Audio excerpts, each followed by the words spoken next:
Welcome back to The Deep Dive, the show where we take a stack of sources and extract the most important nuggets of knowledge for you. Today, we're diving into something that, well, it seems small, almost insignificant maybe, but it holds immense power in language. English prepositions. Okay, let's unpack this together. Have you ever, paused mid-sentence, genuinely unsure whether to say at home or in home? Oh, absolutely. You're certainly not alone in that. Right.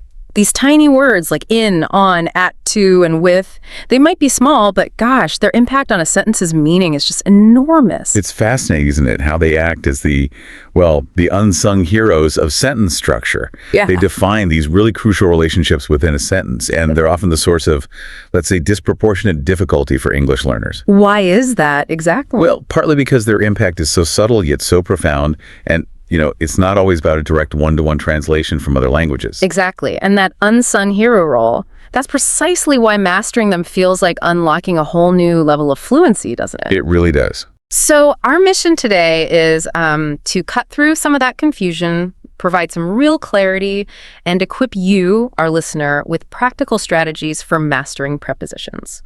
We're drawing all our insights today from a really practical guide to English prepositions, designed to make grammar feel simple, natural, and genuinely useful. All right, let's dive in then. Okay, first things first. Let's try to nail down the core definition. What is a preposition?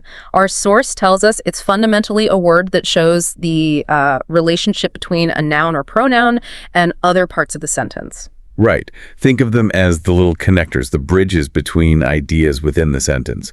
They show how things relate. Yeah, and they typically answer these key questions that help us understand the context, like where. For instance, the book is on the table. That tells us where. Or when. Like, I'll see you at 5 p.m. Right, and direction too. Direction or movement, yeah. She's going to the park. And sometimes even the reason for something. Like reason or cause. We stayed home because of the storm. That because of acts as a prepositional phrase there. Exactly. Now, what's really important to grasp here, and the guide emphasizes this, is that prepositions are always followed by something.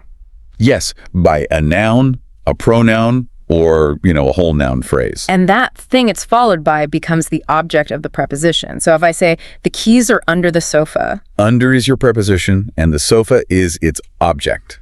They're a pair. Perfect. See how they work together, always linking to something specific. And what this truly highlights for the learner, I think, is that understanding what a preposition does in a sentence, its function as this relationship builder, that's the first most crucial step. It moves you past just trying to memorize lists and helps you actually build more accurate, more meaningful sentences yourself. Right. It's about understanding the why behind it, not just the what. Precisely. Yeah. That intuitive grasp is just so much more powerful than rote learning in the long run. That's a great point, because knowing their function naturally leads us to, how they help categorize our world. And this next part, I think, is where it gets really interesting. It starts to reveal how elegantly these little words group things for us. Okay. So let's dive into the common types you'll encounter every single day. Our guide breaks them down into these helpful categories. They really make sense once you see the patterns. First up, we have prepositions of place or position. These are all about location, answering where. The spatial ones. Exactly. You'll find for enclosed spaces like the phone is in my bag, or on for surfaces. Like the keys are on the table. Classic example. Totally. Then you have the shoes are under the bed, between the stores between the bank and the post office, and next to, he's sitting next to me. All about where things are relative to each other. Makes sense. Location. Then we move to prepositions of time. These help us pinpoint when something happens. Crucial for scheduling anything. Right. We use for specific times, I'll meet you at 6 p.m. We use on for days, her birthday is on Monday. And in for bigger chunks of time. Yeah, in for months, seasons, years. We're going on vacation in July. You also have since, he's been here since morning, marking a start point. And for to show duration. Oh. I've known her for 5 years. Exactly. Covers most time situations. Next up. Prepositions of direction or movement. These show us where something is going, or maybe where it's coming from. So motion involved here. Definitely. For a destination, I'm going to the gym. Then there's into and onto. Showing movement into or onto something, right? She walked into the room, he jumped onto the couch. Perfect. And the opposite, out of. They ran out of the building. Got it. To, into, onto, out of. Movement. Finally, our guide mentions this category of other common prepositions, kind of the miscellaneous but essential ones. Ones you use constantly without even thinking, perhaps? Yeah, like she's talking with her boss, or we spoke about the project. By is common, too, for agency, written by a famous author. And of, which does so many things. Like possession, the color of the car is blue. Our source dives deeper, but that gives you a solid overview of the main types. It's definitely true that categorizing them like this provides a strong framework. It helps organize them in your mind. But this raises an important question, doesn't it?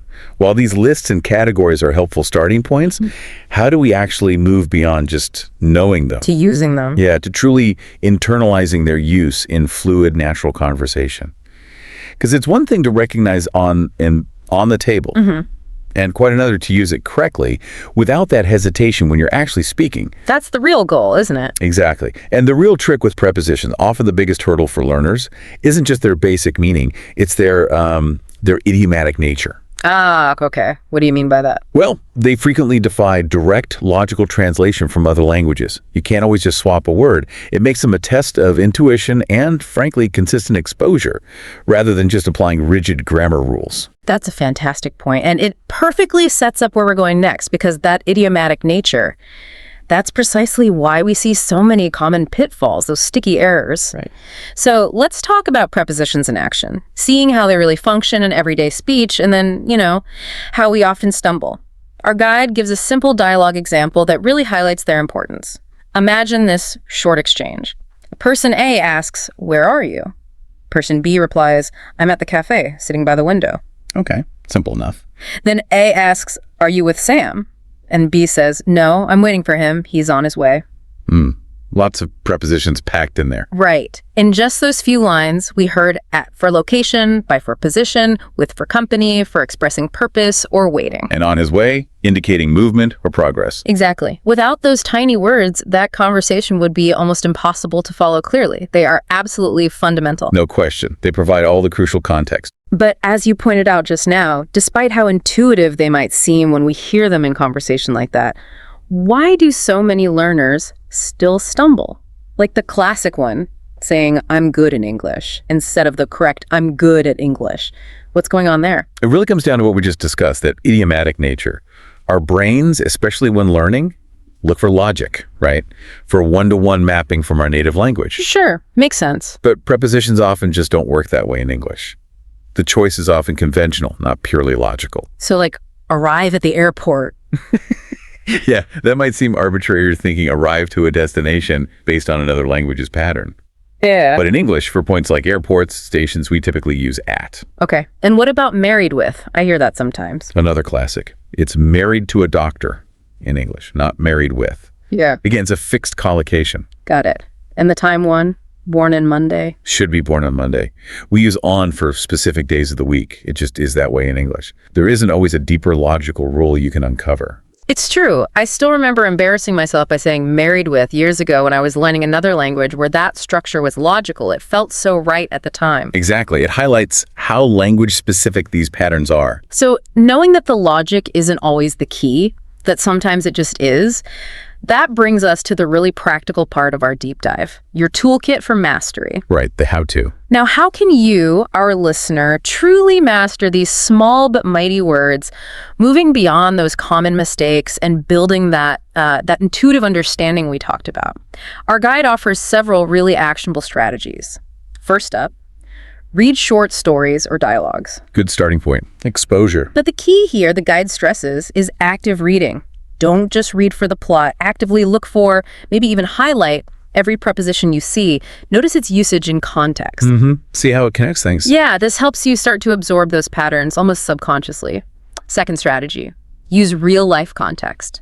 This is a fantastic tip for daily, immediate practice. Making it relevant. Totally. Simply describe your surroundings using prepositions. Right now, I could say, "My water bottle is on the desk," or "My notes are under this microphone." Nice. Grounding it in the immediate environment. It makes the learning instant and relevant to your world. Third, and this one is super efficient, practice preposition collocations. Ah, yes, the fixed pairs. Exactly. These are words that just consistently go together with certain prepositions. It's not interested of, it's always interested in. Or afraid of, not afraid with. Right. We rely on something, we listen to someone. Learning these fixed pairs, these chunks, is incredibly effective because it removes the guesswork for common phrases. Definitely a high-yield strategy. Fourth, create mini sentences. This sounds simple, but it's powerful. Dedicate just a few minutes each day to focusing on a single preposition. Let's say today you're focusing on in. You could just write or say simple sentences. The keys are in the drawer. She lives in Paris. I put sugar in my coffee. Reinforcing that specific connection repeatedly. Yeah, it builds that specific muscle memory for that one preposition. And finally, the guide suggests utilize flashcards or apps. The tech assist. Right. Tools like Quizlet or, Duolingo, they have sections for this. They're fantastic for regular self-testing and making that drilling and repetition a bit more engaging. And easy to fit into a busy schedule, maybe on the commute or during a break. Exactly. Every little bit helps. And what all these strategies really aim to do, if we connect it back, is to move you beyond conscious rule application to a more ingrained, intuitive understanding. They're about building that feel for the language over time through consistent, varied exposure. So you stop thinking, okay, Rule 3B says use at here. Exactly. Yeah. You transition from actively thinking, is this the right preposition, to simply knowing it feels right, making your usage much more natural and fluid. Like how native speakers operate. Precisely. It's about developing that feel, which is ultimately how we all navigate these often, let's be honest, sometimes illogical rules in our own languages. Yeah. And that nicely wraps up another deep dive. Let's quickly recap the core insights we've unpacked today about these powerful little words. Okay. We learned that a preposition fundamentally shows the relationship between a noun or pronoun and other words in the sentence. Answering those key questions, where, when, how, why. Right.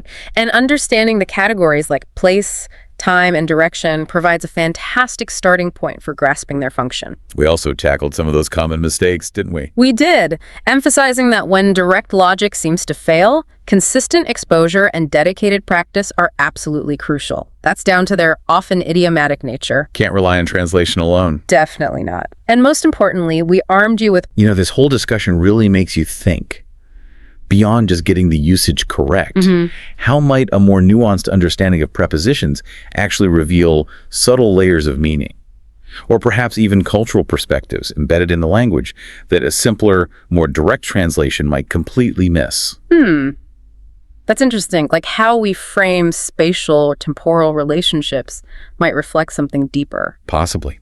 These tiny words can carry a surprising depth, influencing how we perceive relationships and actions in ways we might not even consciously realize. It's quite profound when you think about it. That is a great thought to chew on as you continue your language journey, something to keep in the back of your mind. So go forth, apply what you've learned today, keep noticing those prepositions, and definitely stay curious in your exploration of English. We'll be back with another deep dive soon.